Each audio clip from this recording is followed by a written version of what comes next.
So this is 1905 edition. It's being started at a minute before 1905. It's 1904. So this is 1905. That is British Standard Time is 2005 on Saturday, the 1st of October, 2022. This is part 2 of the day's KhoodeelaarTV television channel broadcast. And our main theme continues to be BabyAngelGeronimo. BabyAngelGeronimo is the world's most innocent, the world's most healthy witness to the depraved behavior of DEPRA, the United Kingdom state agency, DEPRA. And the depravity of DEPRA was aggravated by the depravity of Boris Johnson, who was the fronter of the cabal called the UK government, of which DEPRA is, of course, a departmental part. And the woman that is the main evil-doing perpetrator at the DEPRA is the so-called chief vet, the chief veterinarian, whatever, and she is of Scottish background, but she is the UK DEPRA's chief vet, which means that in terms of career, in terms of the official kind of leeway she has, the authority she has, she can do serious damage to innocent beings, innocent animals. And that is where she comes in, because she is the one that persistently took part for several years in the intentional misinformation, defaming the BabyAngelGeronimo,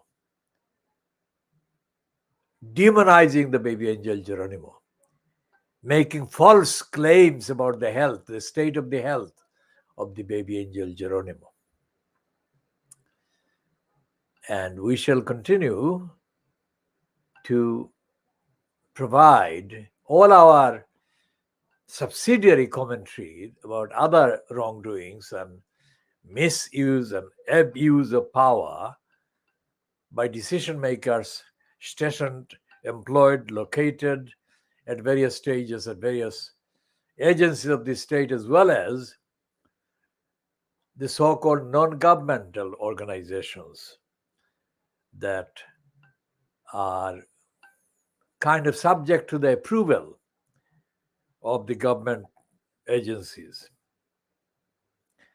What the papers today, that is Saturday, 1st of October 2022, the so-called Fleet Street newspapers have echoed is the multiple abuse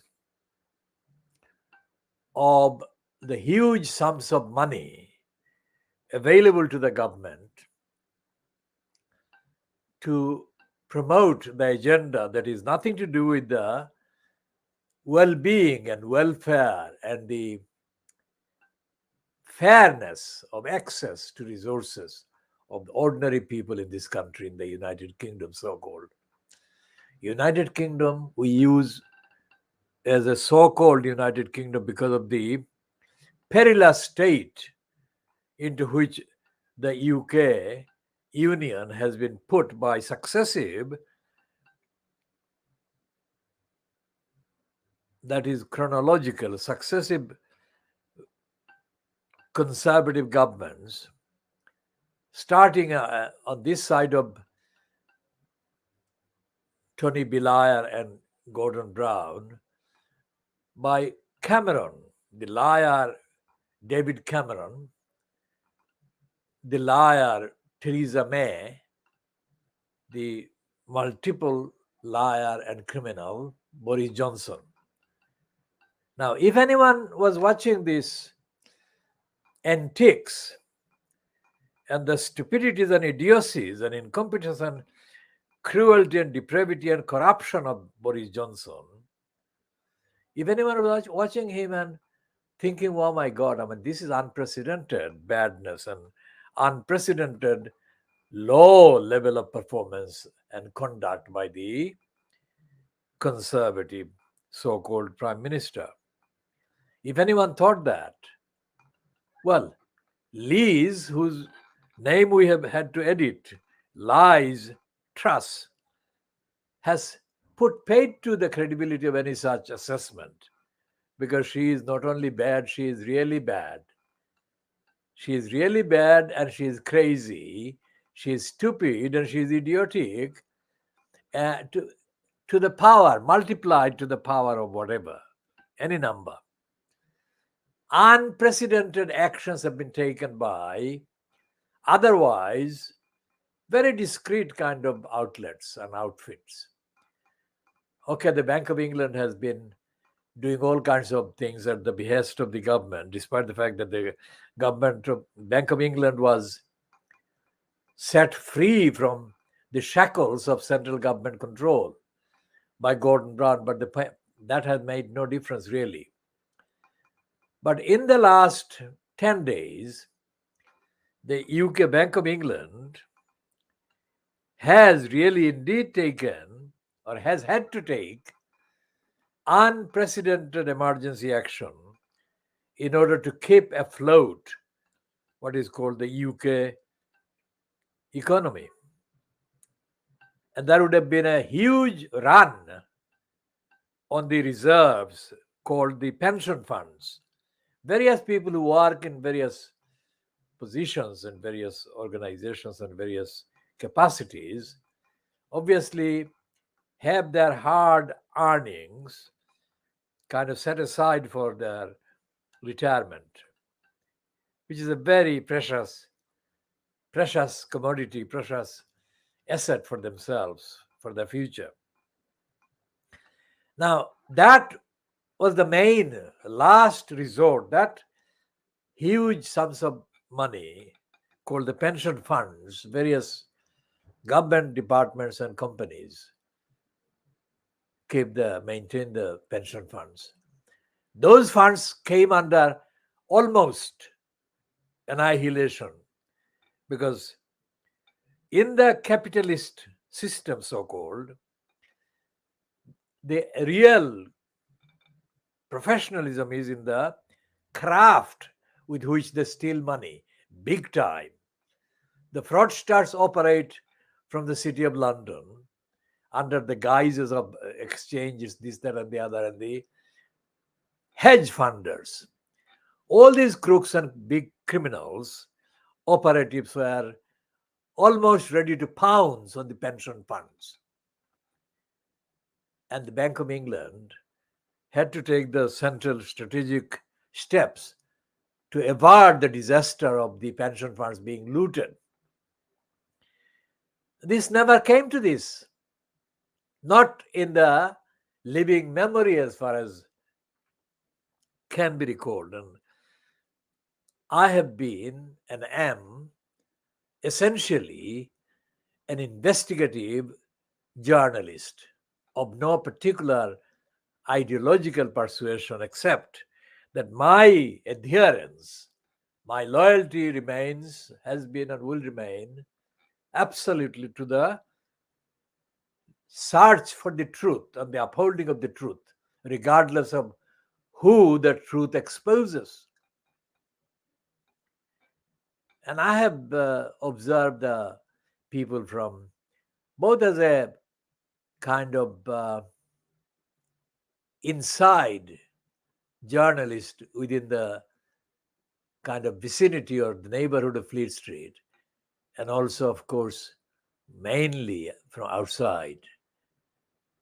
And I have absolutely no evidence to support any of the so-called financial journalists who I can command as independent, objective, let alone informed.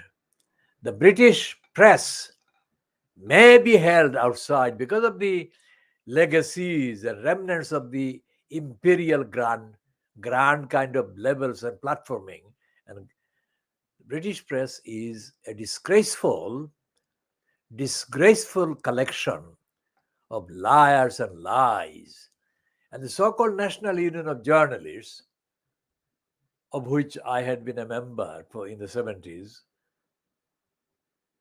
I mean, this contains journalists who are mostly, when they're together, I mean, they meet in London. In the case of London, the National Union of Journalists that I have observed meet in pubs where they consume alcohol, various degrees and various amounts.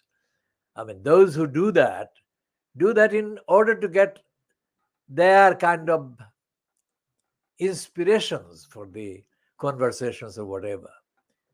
So it can be imagined that those conversations are not intelligent, really, let alone ethical, let alone moral. And in the case of Private Eye magazine, which is a fortnightly publication, which describes itself as not being part of the Fleet Street kind of street of shame, which is what it calls Fleet Street. And it has had a column that has the phrase, there are various phrases in Private Eye, and one of the phrases it uses is called lunchtime or booze.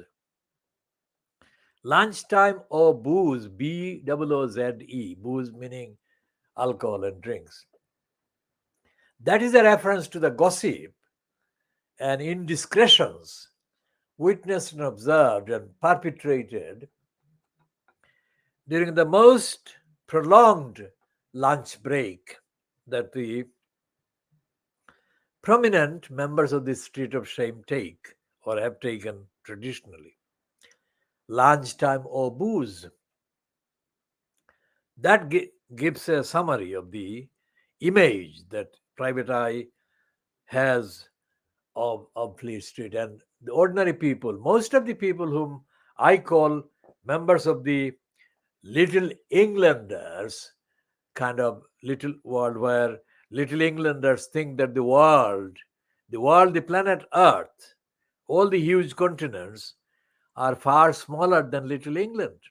That is how absurd and twisted and perverted the views of the brainwashed majority of the Little Englanders. And it is the Little Englanders who keep foisting on the ordinary innocent people of the world the thing called the Conservative Party leader.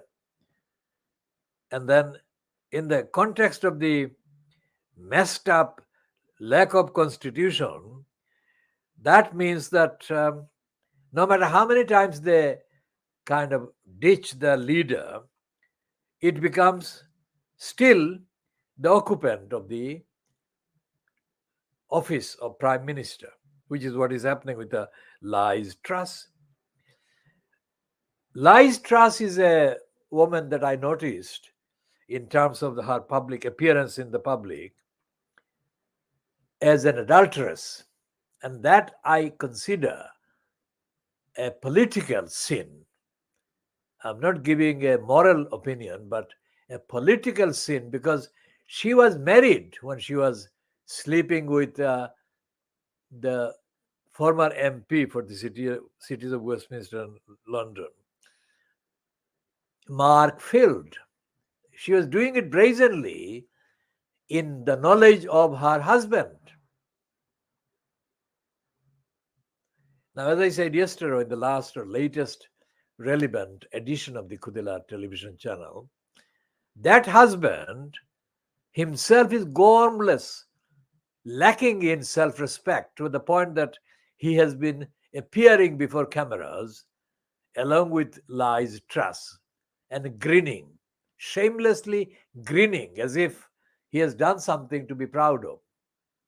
Well, being married to this adulteress is not something that he should be grinning about.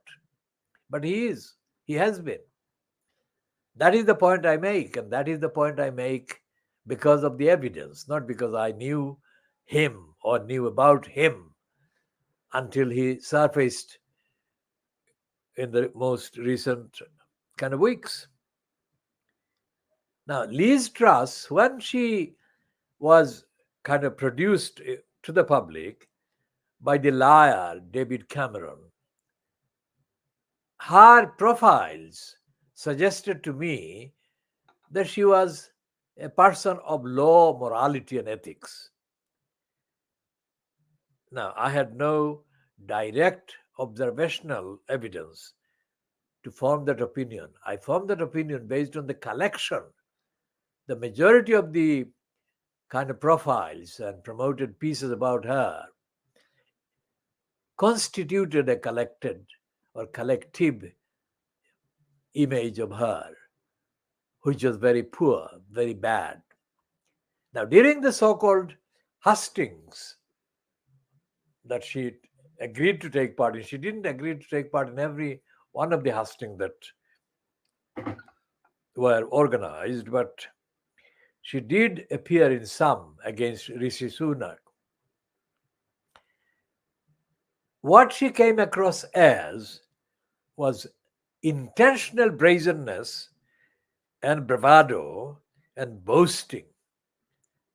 These are the traits, bad traits, of course. These are the traits that are most immediately found in the words and the styles of some of the complete liars engaged as so-called journalists in the scum that is Rupert Murdoch's son and the Daily Mail.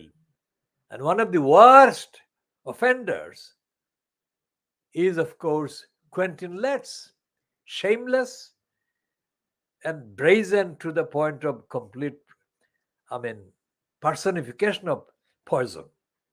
These people have no respect for the public and they have no respect for the truth and the morality. Now, all of these have come together and exploded in a matter of 24 hours against Liez Truss, who almost nearly sank the British economy and created monumental, not monumental, even worse, chaos in the streets of Britain that have been averted only by the very last minute intervention of the Bank of England. But that cannot be a permanent way to avert disasters. Because what Liez Truss is saying or threatening to do is that she's not going to change her ways. Now, as I said before, Kwarteng and her are now described as having been born the same year and having been very close friends for a long time.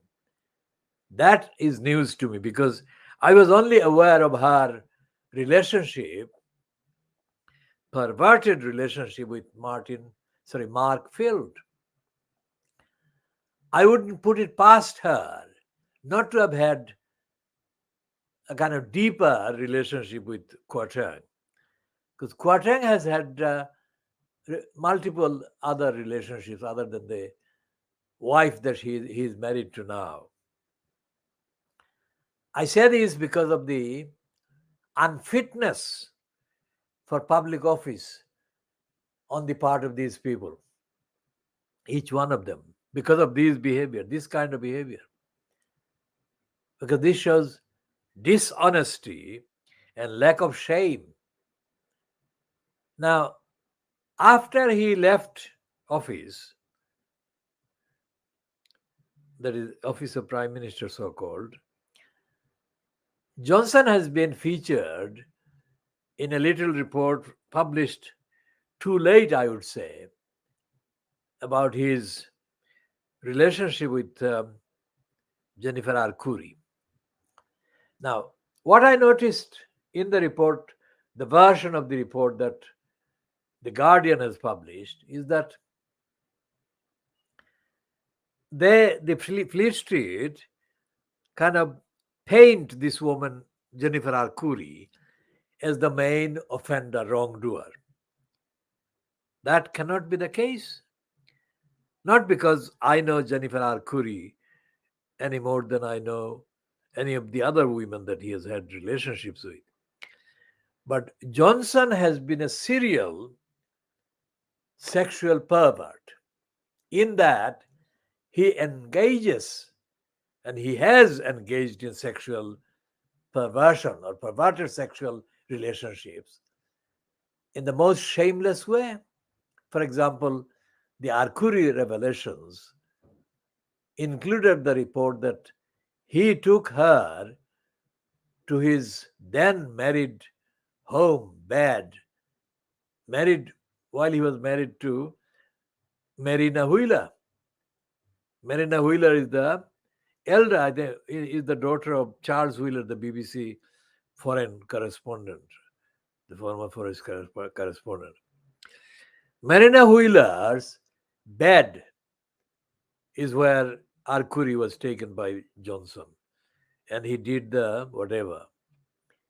And apparently, Arcuri later recalled to her horror that it was literally minutes before Marina Wheeler returned home that Arcuri had left the place after being, I would say, exploited and sexually abused by Johnson, because Johnson is not a moral, ethical person at all.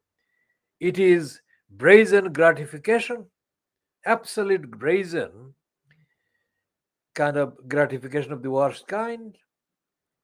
And Arcuri recalls in one of her disclosures that during their relationship, the years of their relationship, Johnson could not take his hands off her,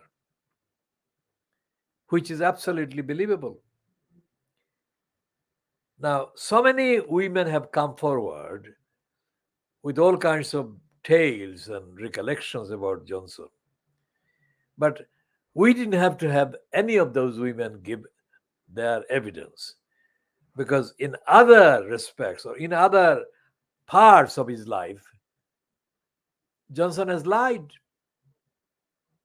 He was sacked by Michael Howard, who was the Conservative Party leader. He was not prime minister, but party leader, for lying. And the Times, I think, sacked him for lying, inventing a story, and so on. And his own biological father, Stanley Johnson, and his biological sister, Rachel Johnson, both of them suddenly surfaced on the public kind of front when he became mayor in 2008. They had been publicly known perhaps by some people, but the extent to which they hit the public, it was like, or the speed was and can be only described as viral. And what those two contributed to the kind of consolidation of the degenerate personality of Boris Johnson and the family, it appears, was that every time he said something corrupt and offensive and stupid and grotesque and racist and cruel and anti-Muslim, as he did in the case of the statement that he made against Muslim women wearing burqas. He said that Muslim women wearing burqas they look like bank robbers. What kind of analogy is that? So when Rachel Johnson and Stanley Johnson joined the propaganda defending Boris Johnson, what did they say? They didn't say they were sorry. or anything like that. They said identical phrases. Both Stanley Johnson and Rachel Johnson said that in denouncing the Muslim women wearing burqas, Boris Johnson had not, and that is the coming is the coming phrase, is the telling phrase, that he had not gone far enough. That is how bad Boris Johnson's background is and has been. Now, so when Rupa Haque, the daughter of a Hindu mother and a Bengali Muslim father from Bangladesh, who is an MP, Labour Party, he used to be a Labour Party MP until last week, when she commented on Kwarteng and said that when he appeared on the BBC Today program or Radio 4,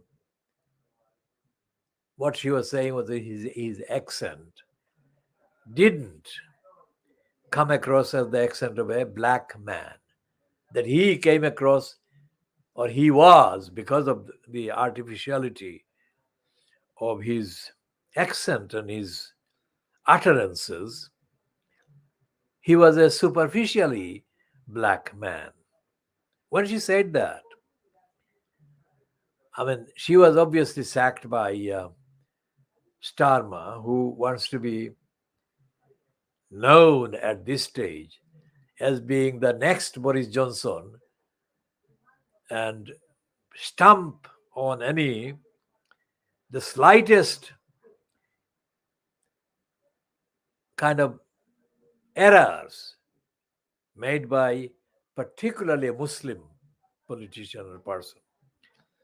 So Rupa Haque herself does not make any claim about being a Muslim as much as she does other things.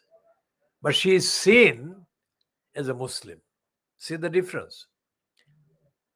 And so therefore she was immediately stumped on by Starmer.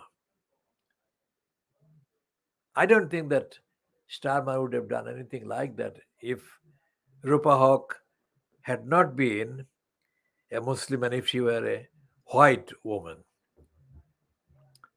That is the lesson there from that episode. And Rupa Haque also herself, as I said before, had been an opportunistic, self-serving person with little knowledge. See, the problem with these people doing the PhDs is that when they can claim factually that they've done a PhD, they actually believe that having that PhD, amounts to them being intellectually fit and mature and comprehensive and all the rest of it. That it doesn't. By definition, most PhDs are cons. Most of the PhD so-called degrees are given as routines, and they are increasingly devoid of substance.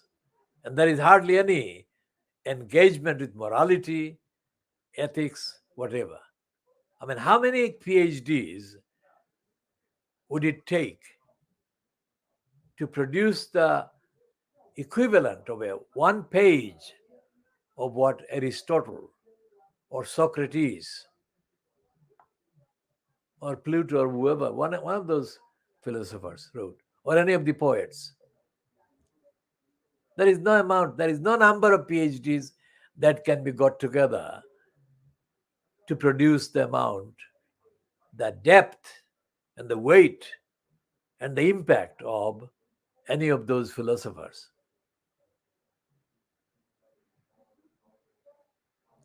So Rupa Haque found out only this week, I think, in public that is, that her having a PhD from the University of East London or her having gone to one of the Oxbridge colleges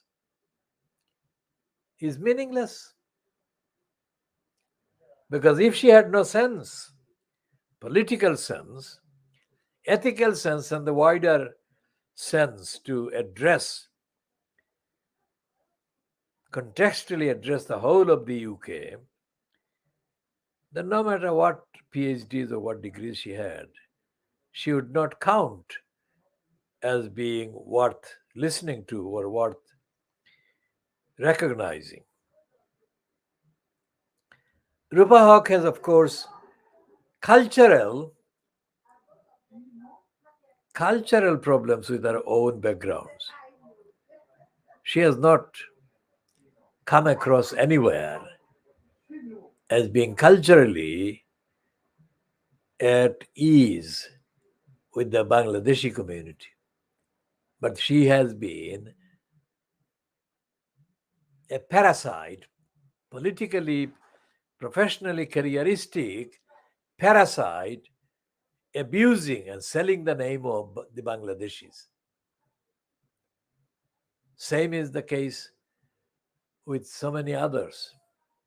As for her younger sister, Connie Haque, as I have said before, the available evidence of Connie Haque's behavior is that she's a shameless pusher whose pushing has included pushing into a whiteness that she can never be a part of, and pushing away the Bangladeshi or Bengali identity that she is part of and she is the product of. She is unlike Rupa and Connie Haque, whose pigmentational appearance is different from the pigmentational appearance of Nadia Hussain, the baker, who is astonishingly, indescribably shameless. Now, these are the people that the racist establishment normally adopts and holds in front of the world and the public as representing our communities. That shows the racism, the deep racism of the establishment platforms and the establishment decision makers. When Zulfikar Ali Bhutto's daughter, Benazir Bhutto, was inserted as the president of the Oxford Union in the 1970s, I was editing one of the less popular in consumer terms, in sale terms, because it was not a commercial publication. It was a political publication through and through, and I was editing it in 76. And I asked my assistant to ring up the Oxford Union and see if she can get answers to some questions that I had prepared for Benazir Bhutto. Of course, despite more than one attempt, Benazir Bhutto continued to evade the contacts. But other reports from the time and then later showed that she was playing. She was a slapper. She was slipping around with so many partners and she was showing off. Now, I knew her father. Okay, I met him only once. But I think that one meeting was enough. Because that was a meeting where I floored him in a verbal, intellectual kind of contest, unplanned by me, and I think unexpected by him. More than 10 years previously, at the Institute of Engineers in Dhaka, in then East Pakistan. I had floored Zulfikar Bhutto simply on the basis of the contents of his utterances, and my questions were, each one of the 9 questions, equally, factually transparent and deserving of transparent and truthful answer. Zulfikar Bhutto wasn't capable of providing that. So at the end of the 9th question, and just before I could put the 10th question to him, Bhutto began sweating, literally sweating, and his face became twisted. And he looked, I'm not saying he was because I was not close enough. He was on a stage and I was on the lower level of the hall. It looked like either he was sweating or he was crying out of frustration. Whatever it was, Bhutto was done for. And he took a right turn and marched out of the Institute of Engineers. Now that march was probably the only march in his entire career, political career, that Zulfikar Ali Bhutto was forced to make voluntarily by his opponent. I was not his opponent. I was his questioner, but he must have thought that I was his opponent. I had no agenda against him, but I had a bigger agenda for the whole of the country, Pakistan. And I wanted him to come across as fit to lead the country if he had the ambition to lead the country. I have discussed this many times in the past, and I shall discuss this in future. Essentially, what I'm saying is that I'm used to confronting individuals in public positions or in the public or in public domain, and direct evidence shows that evidence is the test to determine whether somebody is fit or not, both morally, intellectually, and in terms of policy, in terms of strategy for the whole society concerned. When she became Prime Minister of Pakistan, Benazir Bhutto was hailed in the wrong words and wrong ways. She wasn't critically analyzed, let alone held to account, based on the policies, based on the state of economy, the state of, if you like, poverty that so many millions of Pakistanis were languishing in. And she most certainly was not quizzed about East Pakistan, which separated into Bangladesh, and the separation was caused in a significant way by her father, Zulfikar Bhutto. Now, in today's Pakistan, Imran Khan is playing the opposition game or opposition role, and the country, including Sindh, which is where the Bhuttos are from and which is where they are holding the power regionally. Sindh has been affected badly by monsoon floods. Now, in one of his references to East Pakistan, Imran Khan appeared to recall that some of the people in West Pakistan, in power in West Pakistan, were fed up with dealing with the demands of cyclone affected East Pakistan. Now, I have said that Imran Khan is absolutely wrong to say that, because as a member of the Lahore Bar Association said, the real Pakistan was East Pakistan. The real Pakistan was never what is now Pakistan. And this includes the fact that Imran Khan keeps saying that Muhammad Iqbal and Muhammad Ali Jinnah created this Pakistan. They didn't. The actual movement for Pakistan came from East Pakistan, which is now Bangladesh.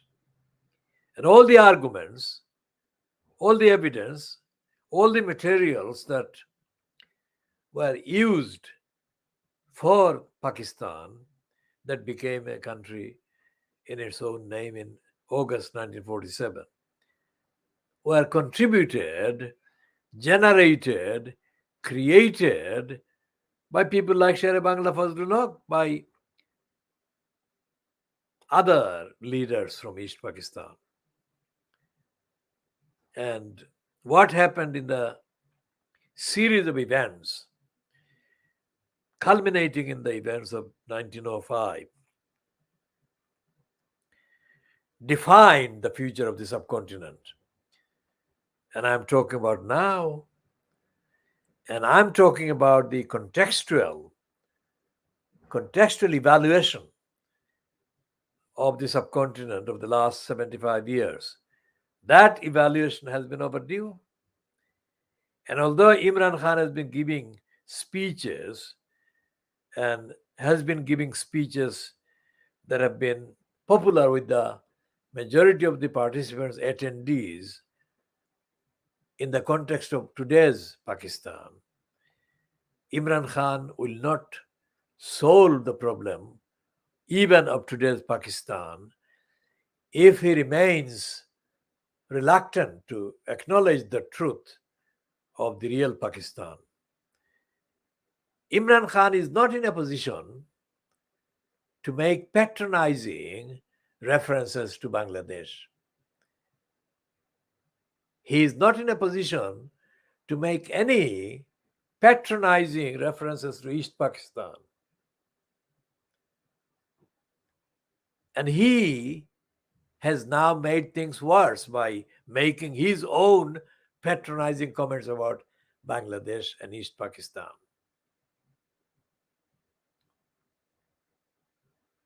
The sheer moral courage of the likes of Sher Bangla Fazlul Haq, the sheer intellectual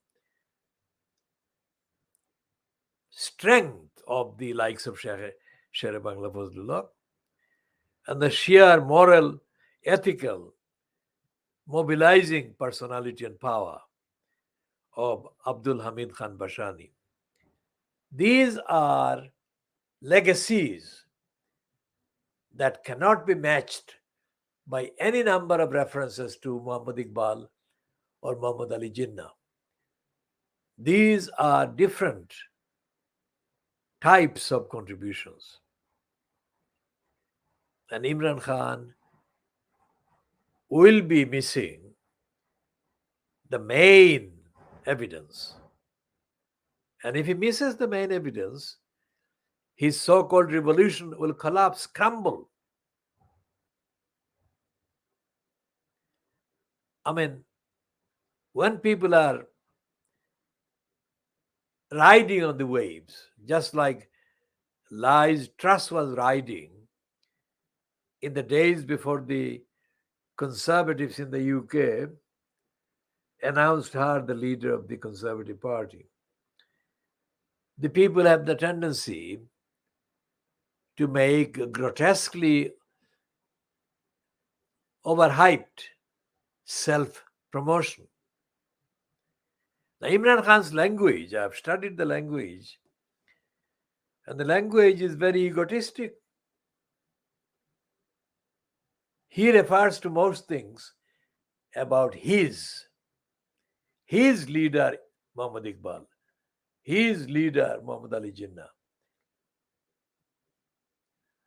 I hope he doesn't call the Prophet of Islam his prophet only.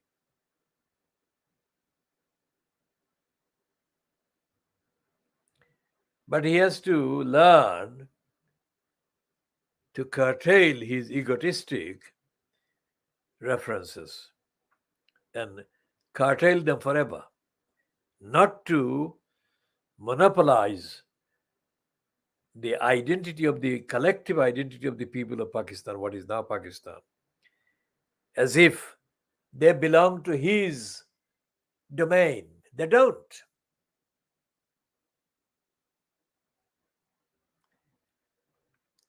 The formal apology that he submitted to the judge in Islamabad High Court, Zeba Chowdhury, today, that is Saturday, the 1st of October 2022, shows that Imran Khan can apologize when he thinks that his apology will form part of the evidence that he is humble and is prepared to bow to the moral formalities, etc., etc. Why can't he apologize to the people of East Pakistan, Bangladesh? The people of East Pakistan were targeted for the civilians, I mean. The civilians, innocent civilians, were targeted for mass rapes, mass murders during 1971. And the commander of the Pakistan military in that program was his family relation, Lieutenant General Niazi. If you look at the entry on Imran Khan on Wikipedia, you will find Niazi as his last name at the on the entry there. So Imran Khan cannot behave like the Bhuttos and pretend that East Pakistan didn't happen or Bangladesh didn't happen. Far from being mere accidental occurrences, East Pakistan and Bangladesh, in context, own the movement for Pakistan and own what is now Pakistan politically. That is what I'm saying. It is not and never has been Imran Khan's paternal property to refer to East Pakistan in the offensive, grotesquely infantile, patronizing way that he has done so far. The battle of the subcontinent, the grand battle of the subcontinent, is about what the Muslims who arrived in the subcontinent did and how their legacies have been distorted and how hundreds of millions of Muslims have been reduced to institutionally and traditionally second-class status right across the subcontinent. Imran Khan cannot talk about Kashmir in isolation. He has to talk about the whole of the subcontinent. What is happening to the Muslims in the India of today? All of that. Not just Imran Khan, whoever claims to be the future leader of what is now Pakistan has got the duty to explain what happens to the rest of the subcontinent, not just East Pakistan and West Pakistan, what happened to the rest of the subcontinent? As I said, the Bengali-born woman, Narojini Chattopadhyay, the Hindu Bengali Brahmin woman that was born in West Bengal and who became a Naidu by marriage to a non-Bengali, was one of the the bravest of persons in the subcontinent, man, women, whatever. And she was kind and informed and intelligent when she wrote the tribute to Muhammad Ali Jinnah in 1917, just over 100 years ago. Now, the words she wrote, the phrases she uses, came from a very pure sense of patriotism for the whole of the subcontinent. And when Jinnah himself paid tribute to Gokhale, and to a lesser extent to M.K. Gandhi, he did that as well generously. Now, there is no one active in the subcontinent today from political kind of platforms that can come anywhere near any of those people. I'm saying to Imran Khan that no matter how popular he has been in the rallies and jalsas, he doesn't match any of those people. And of course, he does not, he never mentions the poet Nazrul, he never mentions the poet Tagore, and he never mentions the leader Subhash Bose. He cannot be telling us that he knows the history. He doesn't. He has to acknowledge the contributions of these people. These are the real leaders. He can't say, when I give the order, you come out and fight. He is not in a position to give the orders. He has to say that when he gives the contribution that he can make, or he is fortunate to make, then he hopes they will respond. He cannot tell them in a semi-dictatorial way that they will come. Naujwans, come when I call. He has to address the hundreds of millions of people in India and the hundreds of millions of people in Bangladesh, as well as in Pakistan, what is now Pakistan.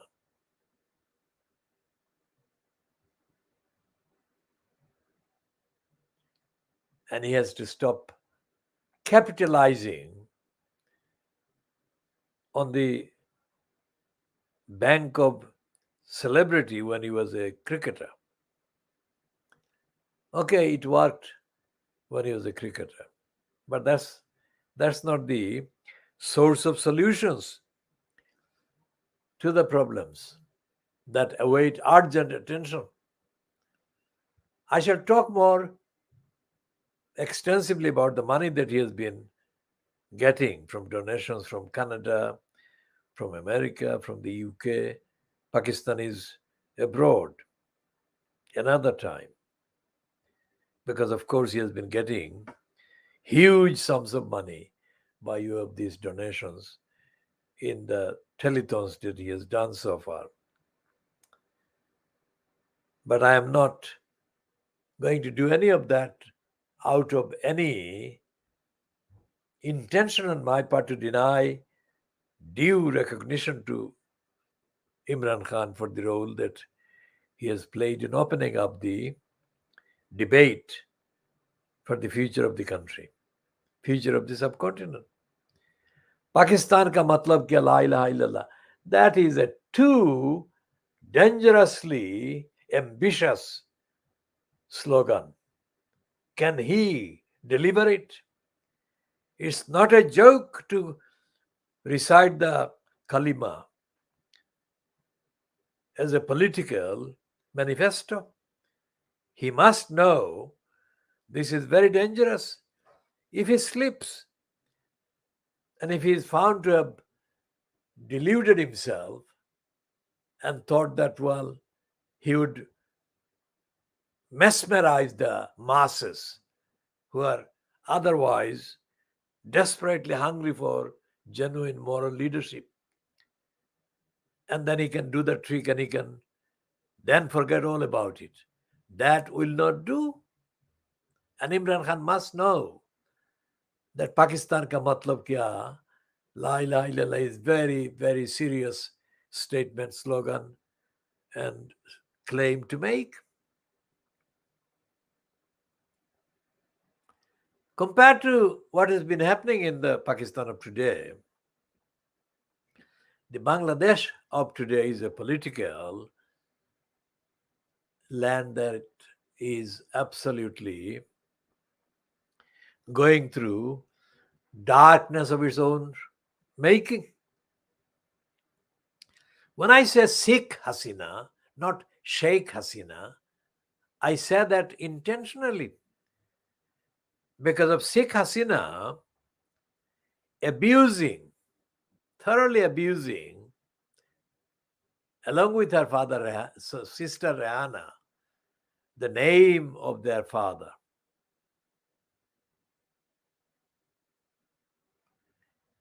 While Sheikh Mujib was alive and it was still East Pakistan in the 1960s, Hasina's two brothers, Jamal and Kamal, were notoriously featuring in the gossip that we could not avoid hearing. Although it was the time when the Pakistan military was the main force, 1960s, because of Ayub Khan's martial law regime. On the kind of subsidiary level, the state, the family state that the children of Sheikh Mujib created was a state where anyone else who dared to challenge their authority faced real annihilation. One man who said he was rescued by the CIA, and the man is in the UK, settled here, and has got children, he got married. The man said that a last minute intervention by the CIA saved him from being murdered by Sheikh Mujib's children. So he left the country not long before Sheikh Mujib was himself murdered.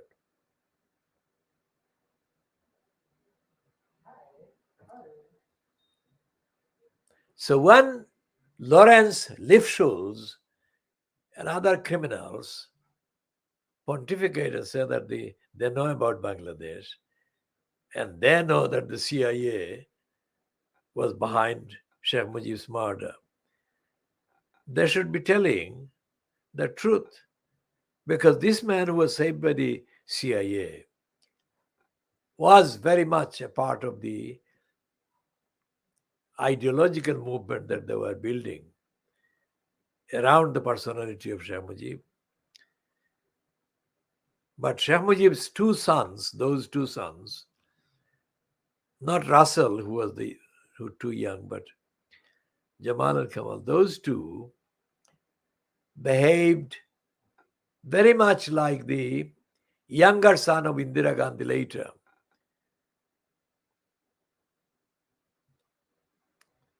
I mean, Indira Gandhi's younger son controlled her physically. That has been reported and written about and spoken about. And he is the one that most opinion in India holds responsible for the desperate, dire state into which Indira Gandhi degenerated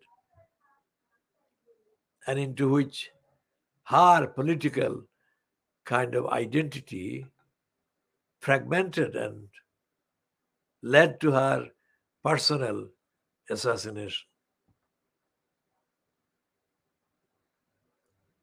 The Sheikh Hasina has behaved in a way that has denied all of that. In fact, she has been defiant about the cult. She has been making political capital out of the fact that she is the daughter of Sheikh Mujib. Now, in the country, there is no opposition. In the country, there is no democracy, and there is no justice, there is no fairness for most people, there is no freedom for most people. And the fact that the Rohingyas were attacked by the Burmese was misused by Hasina, because most of the foreign international donations was processed through Sheikh Hasina's regime. There is no account published about what happened to most of the money. But it is absolutely certain that the majority of the money that reached Sheikh Hasina's government under the heading of helping the Rohingyas has not been accounted for.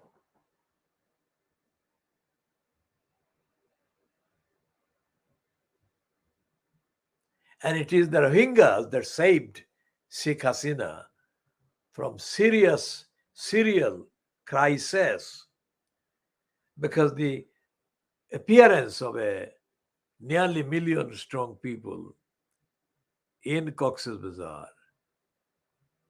as being, quote, helped by Bangladesh is an image that Hasina could never cultivate based on her other activities. Because everyone knows in Bangladesh that it is dominated by government by thugs and thuggery and gangs and gangsters. One member of the supporters club of Sheikh Hasina in London told me, speaking in Silot, he said, Bhai Sahab, আপনি নিয়ম কানুন কিতা মাতইন? বাংলাদেশ হইল গুন্ডার দেশ। আপনি কিতা মাতন coin কিতা নিয়ম আর কানুন? গুন্ডার দেশ। যেগুর গুন্ডা আছে ওগুর কাছে পাওয়ার আছে। Now that's not a rare opinion. That is the main opinion. So Sheikh Hasina has been in power and control of the cabal, with the cabal, for too long. Now, before that, there were two terms that Khaleda was in power, and then there was Irshad.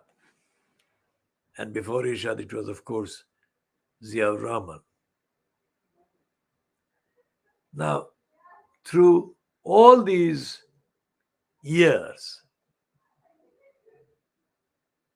people have witnessed the rivalries and the kind of hatred by these leaders against their opponents. What has been missing? What Imran Khan is saying that Pakistan ka matlab kya? Now, what has been missing is the purpose of Bangladesh. Who was Bangladesh meant for?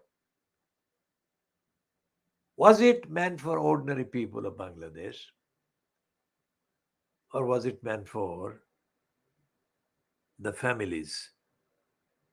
I mean, the longest in control has been the Sheikh Hasina family. Was that the purpose for creating Bangladesh? So Sheikh Hasina has to answer the questions. I mean, in one statement that has been accessible, since she made it in 2016 about the surviving son of Ziaur Rahman, Tariq Rahman, is that she calls him, Sheikh Hasina calls him Kulangar. Now, Kulangar is a Bengali word that amounts to meaning that he's a real bastard. He's a real bad one. Now, I don't know this Tariq Rahman. He may or may not be a real bastard. I don't know him.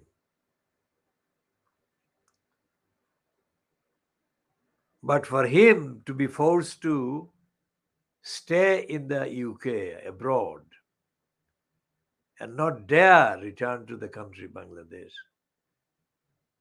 that shows that Sheikh Hasina is a member of the same group, the Kulangar,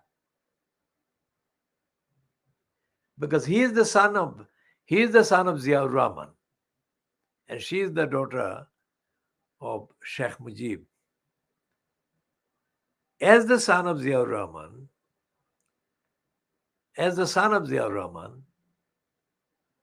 if nothing else, Tariq Rahman is entitled to the same kind of claims about his father's role for Bangladesh as Sheikh Hasina is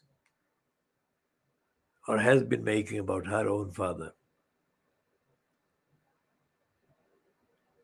Unlike Sheikh Mujib, who was in protective custody by the Pakistan Army during 1971, Ziaur Rahman was in the fields fighting.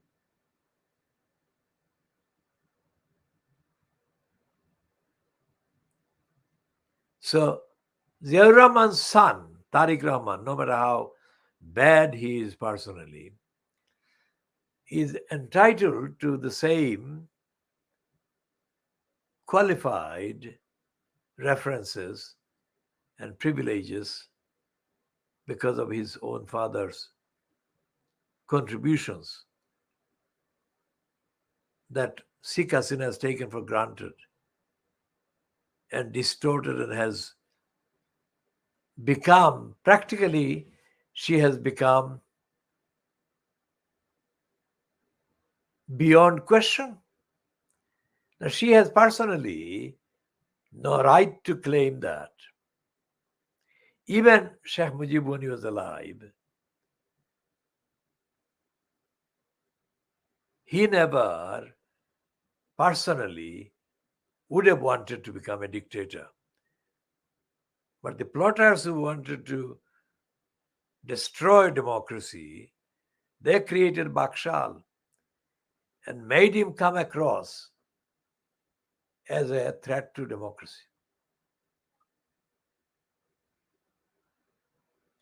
And when they created Bakshal,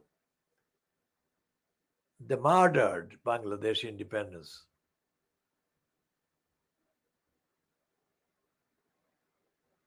These are issues that the so-called radical student leaders of the 1960s, including ASM Abdurrab and others, they are not really raising these questions.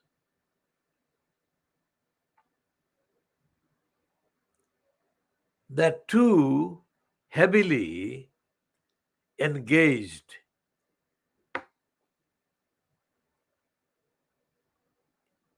in selfish agendas. There is no sign in any of their behavior that they understand the shattering of the dream that they have been selling. Well, the dream became only a commodity on sale after the 16th of December 1971. Because before the 16th of December 1971, the physical environment in the country known as East Pakistan was not suitable, not conducive to a democratic, open discussion.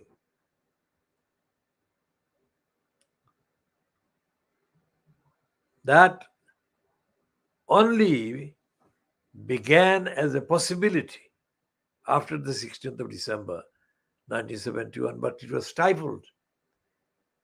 It was stifled to the extent that forced the Maulana Abdul Hamid Khan Bashani to rush and publish this Haque, the Truth, that was a small magazine in Bengali.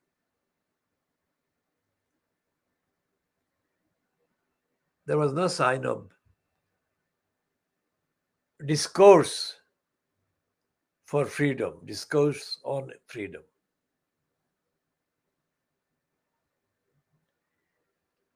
Those who support the propaganda line that anyone who criticizes Sheikh Hasina is criticizing Bangladesh and its independence are, of course, criminals.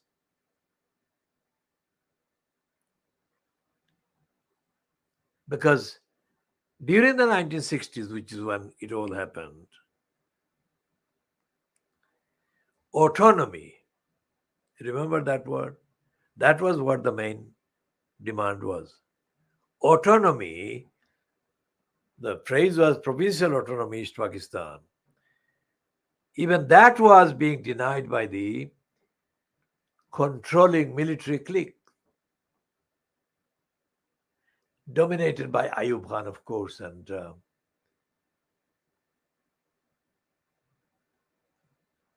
advised by the criminal Altaf Gohar.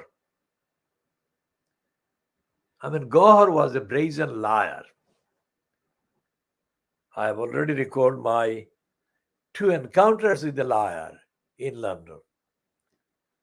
He was shouting and screaming at me at the Institute of Contemporary Arts, where he was invited as a speaker, and I raised a question. And he denied having the conversation previously with me at another conference. So Altaf Gohar was a liar, but he was the main liar advising Ayub Khan. How many liars are to be found on the list of those who have conspired and advised Sheikh Hasina?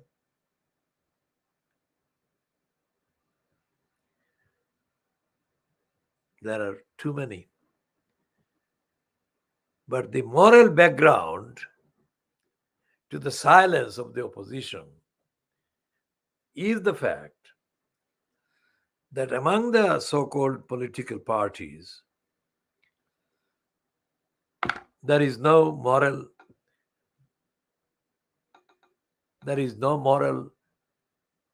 if you like, assertiveness for a fair, free, independent country. It's like all these parties have resigned themselves to the fact that Bangladesh really doesn't exist. That, as Bibi Chaudhry, now deceased, told me in the Aberfeldy Street in Poplar while sitting in his car in the middle 1990s, that Bangladesh only came to being because of India.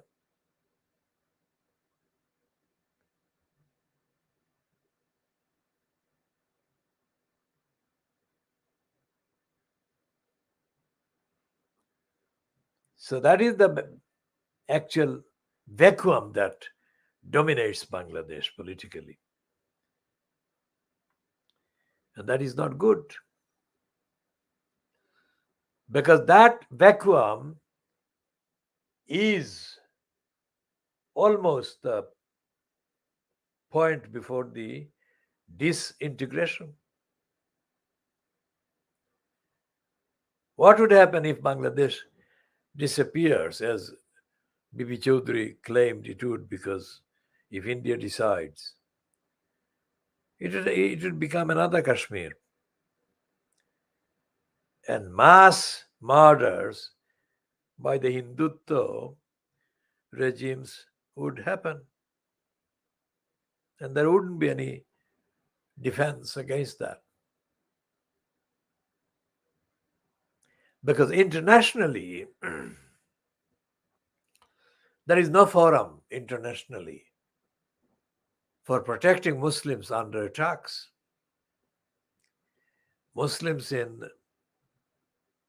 China, the Uyghurs, Muslims in Burma, the Rohingyas, Muslims in India, across India, and especially in Kashmir. And essentially, the international image of the Muslims as people, not as theological kind of firebrands, but as ordinary people believing in a faith. The international standing of Muslims is very poor.